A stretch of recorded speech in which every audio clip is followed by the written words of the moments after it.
Hello दोस्तों, स्वागत है आपका आपके अपने YouTube चैनल पर। आज हम आप लोगों के साथ में एमपी सीरीज के अंतर्गत एक बड़ा ही अच्छा टॉपिक डिस्कस करने वाले हैं। आज हम आप लोगों के साथ में डिस्कस करने वाले हैं मध्य प्रदेश में उद्योगों के बारे में। इससे रिलेटेड हमने कम से कम 4 वीडियोस हमारे YouTube चैनल पर अपलोड कर दिए हैं। यदि आप उन वीडियोस को देखना चाहते हैं तो आप हमारी प्लेलिस्ट में जाकर उन सभी वीडियोस को देख सकते हैं। हमने ऐसा प्रयास किया है, मध्य प्रदेश के सभी उद्योगों को हमने लगभग कवर अप कर लिया है और हमारा आपसे प्रॉमिस है, यदि आप उन सभी वीडियोस को यदि देख लोगे तो कोई भी क्वेश्चन एग्जाम में नहीं छूटने वाला। तो आइए बात करते हैं मध्य प्रदेश में उद्योगों के बारे में। यह हमारा 5वां भाग है। इसके बाद और हम एक भाग बनाएंगे, अर्थात उसके अंतर्गत हम और सभी जो भी उद्योग छूट गए हैं उसे कवर अप कर लेंगे। आप इन सभी वीडियोस को देखना, आपका पूरा यदि देखें तो सभी कंसेप्ट मध्य प्रदेश में उद्योगों का क्लियर होने वाला है। यदि देखें तो सबसे पहले यदि बात करी थी आपसे मैंने पिछले वीडियो में कि उद्योगों को मोटे तौर पर कितने भागों में बांटा जाता है, तो हमने बात करी थी कि कृषि के आधार पर उद्योगों को बांटा गया है। उसके बाद बात करी थी कि खनिज के आधार पर उद्योगों को बांटा गया है, और हमने देखा था वनों के आधार पर उद्योगों को बांटा जाता है। अर्थात मोटे तौर पर 3 ही आधार होते हैं। कौन कौन से? कृषि आधारित उद्योग, वन आधारित उद्योग और खनिज आधारित उद्योग।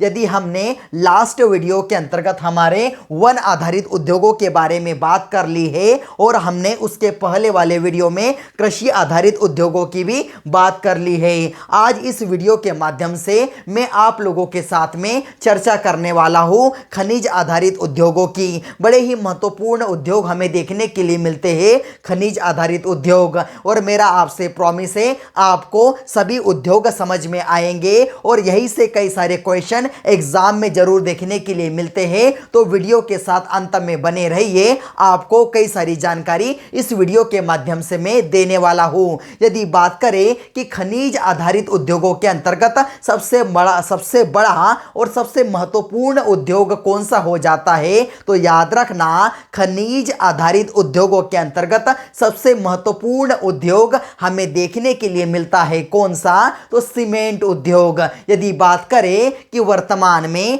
मध्य प्रदेश में कितनी फैक्ट्रियां हैं सीमेंट की, तो याद रखना 23 फैक्ट्रियां हमें देखने के लिए मिलती है वर्तमान में मध्य प्रदेश में सीमेंट की। उसके पश्चात आता है ऐसा प्रश्न जो बार बार एग्जाम में पूछा गया है कि बताइए मध्य प्रदेश में सबसे पहली बार सीमेंट फैक्ट्री कब स्थापित की गई थी? तो याद रखना 1922 के अंतर्गत सबसे पहले मध्य प्रदेश में सीमेंट फैक्ट्री स्थापित की गई थी। कहां पर स्थापित की गई थी? तो बानमोर के अंतर्गत स्थापित की गई थी। बानमोर आता कहां पर है? तो बानमोर आता है मुरैना जिले के अंतर्गत। तो याद रखना ऐसा क्वेश्चन पूछा गया है। उसके पश्चात यदि हम देखें तो इसे किस कंपनी के द्वारा स्थापित किया गया था? तो याद रखना इसे स्थापित किया गया था एसीसी सीमेंट के द्वारा। अर्थात यदि देखें कंपनी है एसोसिएटेड, यानी ए दर्शाता है एसोसिएटेड को, सी दर्शाता है सीमेंट, और कंपनी यानी कौन सी होती है? एसोसिएटेड सीमेंट कंपनी, जो लास्ट वाला सी है उसे दर्शाता है। बार बार एग्जाम में पूछा जाता है कि यह सबसे पहले जब स्थापित की गई तो यह किस प्रकार के सीमेंट का उत्पादन करती थी? तो याद रखना जब यह स्थापित की गई थी 1922 के अंतर्गत, तो यह साधारण सीमेंट का निर्माण करती थी। उसके पश्चात यदि देखें तो हमें देखने के लिए मिलती है कैमूर सीमेंट फैक्ट्री। बड़ी ही महत्वपूर्ण हो जाती है कैमूर सीमेंट फैक्ट्री। आती कहां पर है? स्थापित कहां पर की गई थी? तो याद रखना यह स्थापित की गई थी कटनी में। कहां पर? कटनी के अंतर्गत। कटनी का जैसे ही नाम आता है तो आप जानते हैं कटनी को चूना नगरी के नाम से जाना जाता है। मार्बल हब हमें वहां पर देखने के लिए मिलता है। इसका अर्थात यदि हम देखें तो कटनी चूना नगरी के लिए बड़ी ही जानी मानी जाती है। इसलिए ऐसा देखा जाता है सबसे ज्यादा उत्पादन हमें देखने के लिए मिलता है कहां पर? चूने का, कटनी के अंतर्गत। और चूने का ही उपयोग कहाँ पर होता है? सीमेंट बनाने में होता है। इसलिए ऐसा कहा जाता है कि सबसे ज़्यादा यदि प्रोडक्शन होता है, 8 लाख टन का जो प्रोडक्शन हमें देखने के लिए मिलता है कैमूर सीमेंट फैक्ट्री के अंतर्गत। तो बात होती है कहाँ पर है, तो आपको बता दिया कहाँ पर देखने के लिए मिलती है। यह सीमेंट फैक्ट्री कटनी के अंतर्गत कब स्थापित की गई थी? तो पहली स्थापित की गई थी 1922 में। उसके एक साल बाद 1923 के अंतर्गत स्थापित की गई थी कैमूर सीमेंट फैक्ट्री। उसके पश्चात किस प्रकार के सीमेंट का निर्माण करती है? तो पोर्टलैंड एंड पोर्ट्सवाना, अर्थात यदि हम देखें तो यह किस प्रकार का सीमेंट है? तो आपने देखा होगा घरों के अंतर्गत बाद में पुट्टी की जाती है जिससे घरों के अंतर्गत दरारें ना पड़े, उस प्रकार के सीमेंट का उत्पादन कैमूर सीमेंट फैक्ट्री के द्वारा किया जाता है। और यह किसके द्वारा स्थापित की गई थी? तो वही कंपनी हमें देखने के लिए मिलती है, एसीसी कंपनी हमें देखने के लिए मिलती है। उसके पश्चात और कई सारी सीमेंट फैक्ट्रियां हैं। सभी सीमेंट फैक्ट्रियां महत्वपूर्ण हो जाती है। कहीं से भी हम यदि देखें मोस्ट प्रोबेबली 26 में से आपको कम से कम 5 से 6 याद होना चाहिए। इसी से एग्जाम में क्वेश्चन पूछ लिए जाते हैं। और यहाँ तक एमपीपीएससी के एग्जाम में एक बार इस पर शो शब्दों के अंतर्गत शॉर्ट नोट लिखने के लिए भी आया था। तो आपको सभी के बारे में पता होना चाहिए। उसके पश्चात देखें सतना सीमेंट फैक्ट्री आती कहां पर है? जैसे नाम में ही है, सतना के अंतर्गत आएंगी। कब स्थापित हुई थी? तो 1959 के अंतर्गत स्थापित हुई थी। कब हुई थी? 1959 के अंतर्गत स्थापित हुई थी। किसके द्वारा स्थापित की गई थी? तो बिरला के द्वारा इसे स्थापित किया गया था। उसके पश्चात देखें कि यह किस प्रकार के सीमेंट का निर्माण करती है? तो वही पोर्टलैंड एंड पोर्ट्सवाना सीमेंट का यह क्या करती है? निर्माण करती है। तो यह भी आपको पता होना चाहिए, बड़ी ही महत्वपूर्ण हो जाती है सतना सीमेंट फैक्ट्री। उसके पश्चात देखें तो हमें देखने के लिए मिलता है, सतना का ही हमें पता है, एक तहसील हमें देखने के लिए मिलती है मैहर। आपने सुना होगा, यदि वर्तमान में यदि बात करें तो सतना से एक अलग जिला बना दिया गया है। कौन सा जिला? मैहर को जिला बना दिया गया है। 3 जिले बने हैं वर्तमान के अंतर्गत, 3 नए। कौन कौन से? तो हमें देखने के लिए मिलता है सतना से अलग हुआ मैहर। उसके पश्चात हमें देखने के लिए मिलता है चाचौड़ा, देखने के लिए मिलता है जो गुना से अलग हुआ है। उसके पश्चात और एक हमें देखने के लिए मिलता है नागदा, जो उज्जैन से अलग हुआ है। इस प्रकार से यदि वर्तमान में जिलों की बात करें तो मध्य प्रदेश में कुल 55 जिले हो गए हैं। तो आइए बात करते हैं किसकी? तो मैहर की सीमेंट फैक्ट्री की। कब स्थापित हुई थी? तो 1980 के अंतर्गत। किसके द्वारा स्थापित की गई थी? तो बिरला के द्वारा स्थापित की गई थी। उसके पश्चात और देखें तो बड़ी ही महत्वपूर्ण हो जाती है नीमच फैक्ट्री। कब स्थापित की गई थी? तो 1980 के अंतर्गत। यदि देखें तो इसका नाम क्या है? CCI यानी सीमेंट कॉरपोरेशन ऑफ इंडिया।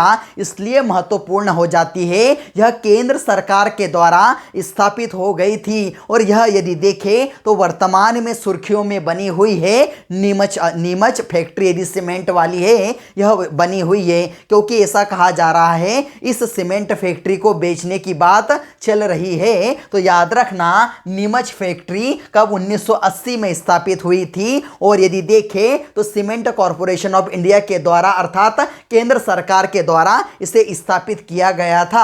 अब आता है अमझेरा सीमेंट फैक्ट्री। आता कहां पर है? अमझेरा। तो अमझेरा आपको देखने के लिए मिलेगा धार में। कब स्थापित हुई थी? तो 1980 के अंतर्गत स्थापित हुई थी। इस प्रकार से हम देखें तो सभी महत्वपूर्ण सीमेंट फैक्ट्रियों के बारे में, अर्थात खनिज आधारित उद्योग यदि सबसे महत्वपूर्ण यदि कोई होता है तो हम देखें सीमेंट उद्योग होता है। उसके बारे में हमने बात कर ली। अब बात करते हैं अगले उद्योग के बारे में जो खनिज आधारित है। तो हम यदि देखते हैं अगला उद्योग, तांबा लोहे से संबंधित जो उद्योग हमें देखने के लिए मिलता है, सबसे महत्वपूर्ण उद्योग हो जाता है जो तांबा और लोहे पर आधारित है, उसके अंतर्गत आता है हमारे मध्य प्रदेश के अंतर्गत यदि हम देखें तो सबसे बड़ी कंपनी हमें देखने के लिए मिलती है जो महारत्न कंपनियों के अंतर्गत जिसे दर्ज किया गया है, जिसका नाम है भेल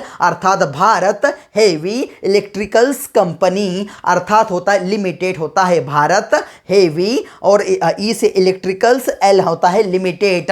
यह कब स्थापित होती है तो यह हुई थी 1964 के अंतर्गत स्थापित हुई थी।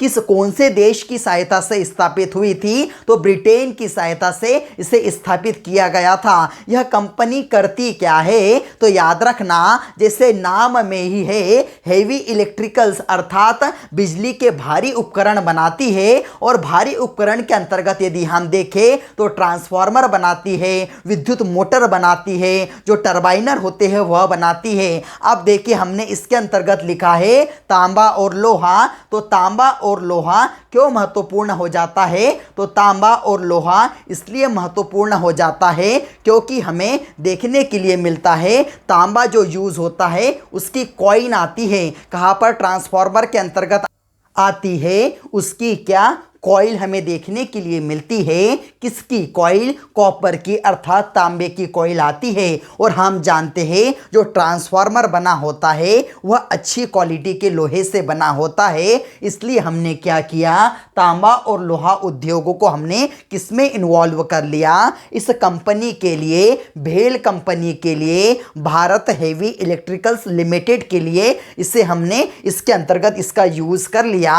और ऐसा देखना कि बड़ा ही महत्वपूर्ण हो जाता है, एग्जाम के दृष्टिकोण से पूछा गया है कि हम यदि देखें वर्तमान के अंतर्गत 7 महारत्न कंपनियां हैं, उसी 7 में से हमें एक कंपनी देखने के लिए मिलती है भेल, और जिसे 2013 में किसका दर्जा दिया गया है, जिसे 2013 में महारत्न कंपनी का दर्जा दिया गया है। तो आपको पता होना चाहिए भेल के बारे में। कब स्थापित हुई 1964 में, किसकी सहायता से तो ब्रिटेन की सहायता से। उसके पश्चात यदि बात करें तो ग्रे आयरन प्रोजेक्ट, आयरन अर्थात होता है लोहे की बात कर रहे हैं। और आप जानते हैं जो लोहा खनिज के लिए सबसे महत्वपूर्ण हमें स्थान देखने के लिए मिलता है जबलपुर, तो ग्रे आयरन प्रोजेक्ट ही स्थापित किया गया है। कहां पर तो जबलपुर के अंतर्गत हमें स्थापित दिखता है। उसके पश्चात बात करें तो बात होने वाली है कोयले से संबंधित। यदि हम देखें तो कौन कौन सी फील्ड हमें देखने के लिए मिलती है। कोयला बड़ा ही महत्वपूर्ण हो जाता है यदि हम देखें खनिज के आधार पर किसी भी उद्योग के लिए यह क्या कहलाता है, रीढ़ की हड्डी कहलाता है किसी भी उद्योग की। कोयला यदि हम देखें तो शक्ति कहलाता है। बिना कोयले के हम यदि देखें तो हमारे बिजली के बारे में हम उसकी कल्पना भी नहीं कर सकते, क्योंकि कोयले के आधार पर, अच्छे पानी के आधार पर हमें मध्य प्रदेश के अंतर्गत इतने सारी बिजली का उत्पादन हमें देखने के लिए मिल रहा है। तो बात करेंगे हम कौन से फील्ड की, तो नॉर्दर्न कोल्ड फील्ड की उसकी बात करेंगे। आता कहां पर है तो याद रखना सीधी सिंगरौली के अंतर्गत देखने के लिए आता है नॉर्दर्न कोल्ड फील्ड। और आपको पता होना चाहिए सबसे बड़ा कोयले का क्षेत्र हमें देखने के लिए मिलता है शहडोल के अंतर्गत आता है। याद रखना ऐसा कहा जाता है, सोहागपुर नाम है उसका, 2500 किलोमीटर से ज्यादा हम वर्ग किलोमीटर के अंतर्गत फैला हुआ है वह कोयले का क्षेत्र। सबसे बड़ा मध्य प्रदेश का कोयले का क्षेत्र वह कहलाता है। सबसे छोटे की यदि बात करें कि सबसे छोटा कोयला क्षेत्र कौन सा कहलाता है तो उमरिया वाला कोयला क्षेत्र कहलाता है। लगभग 15.5 किलोमीटर में सिर्फ फैला हुआ है। उसके बाद बात करते हैं, हमने यहां पर देखा है लिखा हुआ है सिंगरौली। आपने सिंगरौली के बारे में सुना होगा। सिंगरौली के अंतर्गत एक छोटा सा स्थान है बेढन, जिसे हम क्या कहते हैं ऊर्जा राजधानी के रूप में जानते हैं। यदि हम देखें तो ऐसे तो हम कहते हैं मध्य प्रदेश की ऊर्जा राजधानी कौन सी है तो सिंगरौली है। सिंगरौली के अंतर्गत भी यदि बात करें तो बेढन की बात होती है। इस बेढन में क्या होता है 1987 के अंतर्गत यदि बात करें तो सोवियत यूनियन के द्वारा, देखना बार बार अच्छे से सुनना, मैंने क्या कहा, अभी कहा सोवियत यूनियन के द्वारा स्थापित किया गया था। सोवियत यूनियन का इसलिए उपयोग किया, मैंने रूस का उपयोग नहीं किया, क्योंकि आप जानते हैं रूस कब बना, इससे कई सारे इसके टुकड़े हो गए। 25 दिसंबर 1951 को रूस अस्तित्व में आया है, उसके पहले वह सोवियत यूनियन कहलाता था। तो उसके सहयोग से क्या होता है, इस बेढ़न के अंतर्गत 2 चरण लगाए जाते हैं, एनटीपीसी के प्लांट लगाए जाते हैं। एनटीपीसी की भी यदि बात करें तो यह भी हमारी महारत्न कंपनी के अंतर्गत आती है। 3 प्रकार की यदि हम देखें तो हमें पब्लिक सेक्टर की कंपनियां हमें उपक्रम देखने के लिए मिलते हैं, महारत्न कंपनियां देखने के लिए मिलती है, नवरत्न कंपनियां देखने के लिए मिलती है, और देखें तो मिनीरत्न कंपनियां देखने के लिए मिलती है। तो यह दोनों जो भेल की बात करी और जो अभी बात कर रहे हैं एनटीपीसी की, नेशनल, हम यदि देखें नेशनल थर्मल पावर कॉरपोरेशन की यदि बात करें तो इसका हमें देखने के लिए मिलता है, जो नाम देखने के लिए मिलता है यह महारत्न कंपनियों के अंतर्गत आता है। तो एनटीपीसी के हमें कई सारे प्लांट वहां पर देखते हैं जो बेढ़न के अंतर्गत स्थापित किए गए हैं। सिंगरौली के बारे में तो आपने सुना होगा, सिंगरौली के अंतर्गत ऐसा कहा जाता है विश्व का सबसे मोटी परत वाला, लगभग 136 मीटर मोटी कोयले की परत वाला सबसे अच्छी क्वालिटी का कोयला सिंगरौली में पाया जाता है। तो वहां पर क्या हो गया, कोयले की जो एनटीपीसी के प्लांट के लिए कोयले की आपूर्ति सिंगरौली से की जाती है। और वहां पर एक है रिहंद नदी, तो रिहंद नदी पर बांध बनाकर उसी बांध के द्वारा जल की आपूर्ति इस एनटीपीसी के हम यदि देखें प्लांट को की जाती है। एनटीपीसी बड़ा ही महत्वपूर्ण हो जाता है। तो याद रखना एनटीपीसी के प्लांट के अंतर्गत हमने देखा कोयले से संबंधित जितने भी हैं हमारे प्लांट। और याद रखना ऐसा कहा जाता है कि मध्य प्रदेश का सबसे बड़ा यदि बात करें तो जो हम देखें तापीय विद्युत केंद्र हमें देखने के लिए मिलता है, कहां पर, विंध्याचल वाले एरिया के अंतर्गत। विंध्याचल वाले एरिया के अंतर्गत यदि बात करें जिसका नाम है विंध्याचल ताप विद्युत केंद्र, और यदि हम बात करें तो इसे सिंगरौली में देखने के लिए मिलता है। ऐसा कहा जाता है 4760 मेगावाट बिजली का उत्पादन होता है और यहां से 5 राज्यों और 1 केंद्र शासित प्रदेश को बिजली की सप्लाई होती है। अर्थात 5 राज्यों की बात करें तो हमारा मध्य प्रदेश है, छत्तीसगढ़ है, महाराष्ट्र है, गुजरात है और गोवा है, और 1 केंद्र शासित प्रदेश दमन व दीव हमें देखने के लिए मिलता है। तो सबसे बड़ा मध्य प्रदेश का सबसे बड़ा विंध्याचल ताप विद्युत केंद्र हमारे मध्य प्रदेश का है। अब उसके बाद बात करते हैं अगले की, हीरा तराशने का सबसे बड़ा, याद रखना क्या कह रहा हूं, मध्य प्रदेश में हीरा तराशने का सबसे बड़ा कारखाना कहां पर है, तो याद रखना वह आता है पीथमपुर के अंतर्गत। और पीथमपुर किस जिले में आता है, तो धार जिले में आता है। सबसे बड़ा कारखाना है कौन सा, हीरा तराशने का, और जिसका नाम है विजय, क्या नाम है, विजय कुमार इंटरनेशनल के नाम से है। विजय कुमार इंटरनेशनल, पीथमपुर, धार, है ना, मध्य प्रदेश का हीरा तराशने का सबसे बड़ा कारखाना। और यदि बात करें कि देश का प्रथम रत्न परिष्कृत केंद्र हमें कहां पर देखने के लिए मिलता है, तो रत्न परिष्कृत केंद्र की यदि बात होती है तो वह हमें देखने के लिए मिलता है देश का प्रथम रत्न परिष्कृत केंद्र जो देखने के लिए मिलता है जबलपुर में देखने के लिए मिलता है। तो जरा सा भी कंफ्यूजन नहीं होना चाहिए, देश का प्रथम रत्न परिष्कृत केंद्र जबलपुर में है। और यदि देखें हीरा तराशने का सबसे बड़ा कारखाना विजय कुमार इंटरनेशनल पीथमपुर धार के अंतर्गत आता है। वैसे तो यदि देखा जाए तो जबलपुर हम यदि देखें हीरा तराशने के लिए बहुत बड़ा केंद्र है। यदि बात करें तो कई प्रकार के जो हम यदि देखें तो हीरो को तराशने का हब है यदि देखा जाए, किंतु यदि सबसे बड़ा केंद्र हमें पीथमपुर धार में देखने के लिए मिलता है विजय कुमार इंटरनेशनल के नाम से। उसके पश्चात बात करें कि जो हमारी बात करते हैं हम पन्ना के बारे में, ऐसा कहा जाता है कि संपूर्ण भारत के अंतर्गत यदि केवल मध्य प्रदेश ही है जो क्या करता है, हीरे का उत्पादन करता है। अर्थात केवल संपूर्ण भारत के अंतर्गत मध्य प्रदेश में भी बात करें तो दो ही जगह हम देखते हैं हीरे का उत्पादन होता है। कौन कौन सा? तो पन्ना के अंतर्गत।